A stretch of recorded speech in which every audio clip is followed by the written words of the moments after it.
Ever since you were born, without your knowledge, others put you into the monetary system.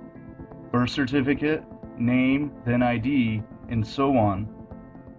All are written papers, mostly on a computer and printed through a device. What is seen on those papers is called language, which we will discuss later.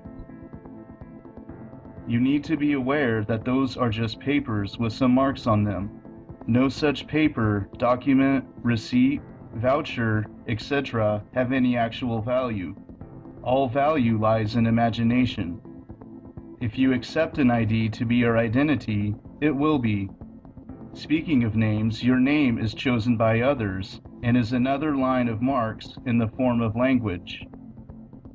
You are also limited with your choice of a name because you can only use a certain number of letters or groups. These letters will be converted into sounds, and you will recognize yourself through them. The same goes for others. Personalized sounds for individuals that can be changed by different procedures at different stages of life. Many people have the same name, so they aren't actually personal. So we know the reality about names. They represent a group of letters, marks, through which you identify yourself, and the documents have no value if you do not assign it.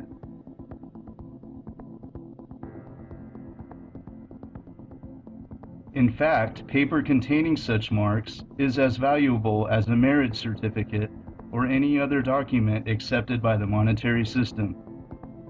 The scary part is that the system is based on these papers, and they can be falsified easily. Because of this, you can suffer severely. This is an ordinary suburban house, and this is the owner of the property, Mrs. E. Hornstein, about to let herself in after a day at work. She doesn't realise she's about to become a victim of crime. The hustlers are about to steal something very valuable from her. No, it's not her car or her cash. They're going to steal her identity. This is the ID theft hustle. ID theft is one of the fastest growing crimes in this country and globally. In general, what happens is the hustlers get hold of basic bits of information about you. They might get part of your credit card, they might get your national insurance number, anything they can find. Then they use that information to obtain credit, i.e. get loans, credit cards, all in your name. Now, when I say credit, you've got to think about debt, because basically they're mounting debt that you will be responsible for. The hustlers have collected application forms for loans, credit cards and refinance companies. They are furiously applying for credit in Mrs. Hornstein's name. But how did they get her details to fill in the forms? 2 nights previously, our hustler Paul had the unenviable task of bin rummaging.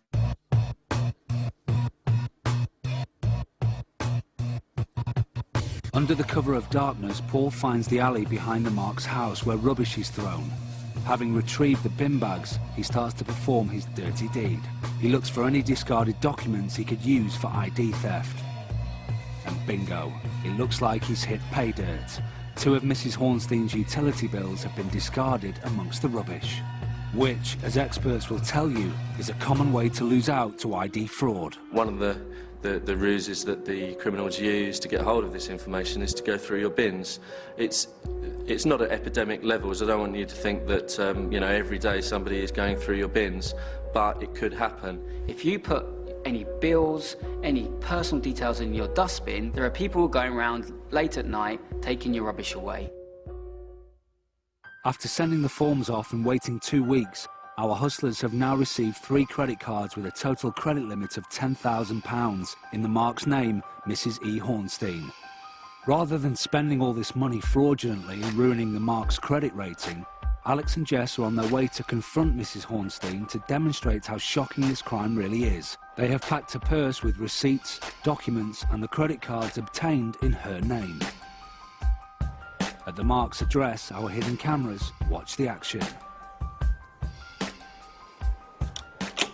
Hello. Hi, are you going, Mrs. Hornstein? Yes. Yeah, just found your wallet outside. Have you? Is that not your wallet? That's my name, but it's not my stuff. We just found it on the floor. outside. Oh my God! Somebody's. This is somebody's name. Well, those not your credit They're cards. not mine. In fact, How strange. Miss Hornstein, I'll be honest with you, we didn't just find it, we actually made it. What? Well, we've also made this. This is a loan taken out in your name for £12,000, and it's been accepted. You've made this? Yeah. Why have you done that then? Can I get a jumper on? I want to go inside. That's all right, we'll wait for you here.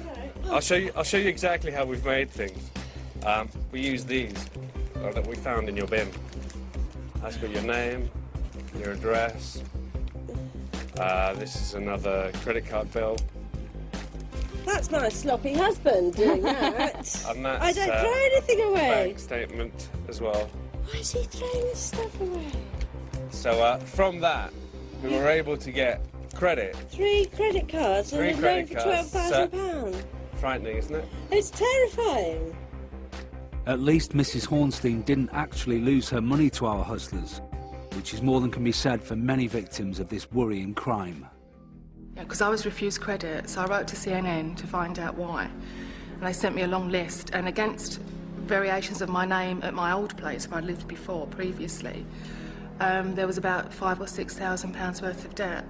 Because these people that had moved into my flat had actually used my name to open up different accounts. I opened up Harrods account, an Avon account, Grattan's, Freeman's, all the electrical places, and they actually got about £5,000 or £6,000 worth of goods under my name. That I felt like a criminal. When this guy came out and said, you know, you've been refused credit, sort of thing, I sort of said, well, why? Because I knew I wasn't in debt. In the past, you may have noticed that we've been quite eager to accept checks from people that we've hustled. And there is a reason for that. A check, once written, is as good as cash. But to a bunch of hustlers, it can be a lot more than that. I don't write checks because every time you write a check, you leave an audit trail. On the check is your name and address, your phone number, your bank's name and address, your signature, your account number, your routing number. That alone is enough for me to draft on your bank account. There are many ways a hustler can misuse a cheque, and throughout the past year, ours were happy to help by handing over a pen. These ladies gave Alex a cheque for the deposit on a flat that was never up for lease. This man paid for some old bric-a-brac that he thought was genuine game show memorabilia. And of course, at the start of the show, these customers came to Alex's fake till innocently wanting to pay for their Christmas shopping. All these people thought they were safe paying by cheque, and usually they would be, except they made the mistake of signing with the hustler's pen. Now, what I have here is one of the checks that we got. It's for £50, made payable to Mr. Ian Steele. Okay, so this has been written with our pen. So if I take our pen, which has got an eraser on the top of it, which we took out when we did the scan, if I use that eraser, I can basically get all the information out. And the only thing, of course, I'm going to leave there is the signature. So now I can use a real pen. Pay Alexis Conran, me, £500, and now I have this.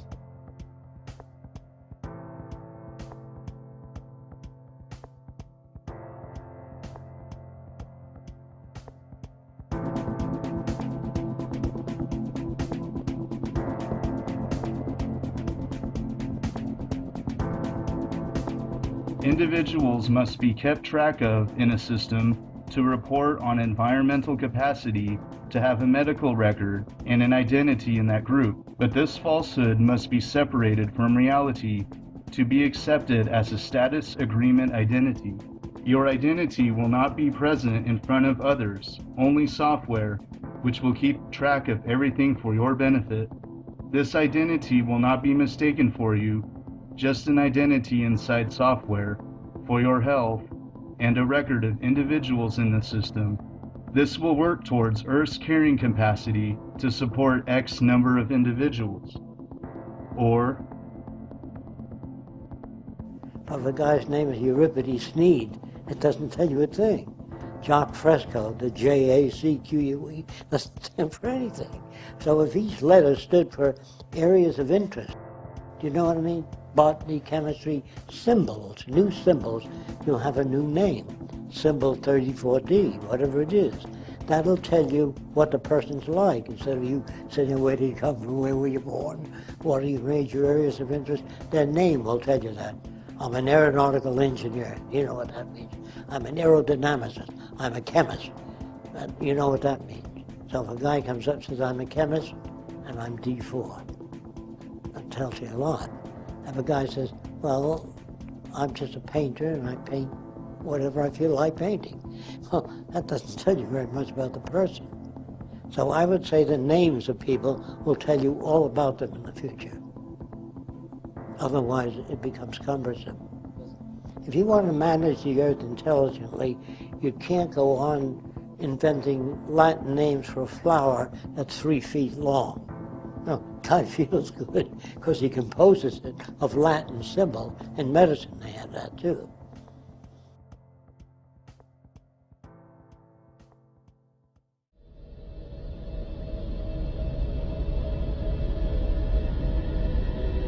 it's amazing how the imagination can grasp the individual of the human species. How pieces of paper with some marks on them can compel, force, excite, or scare the human being.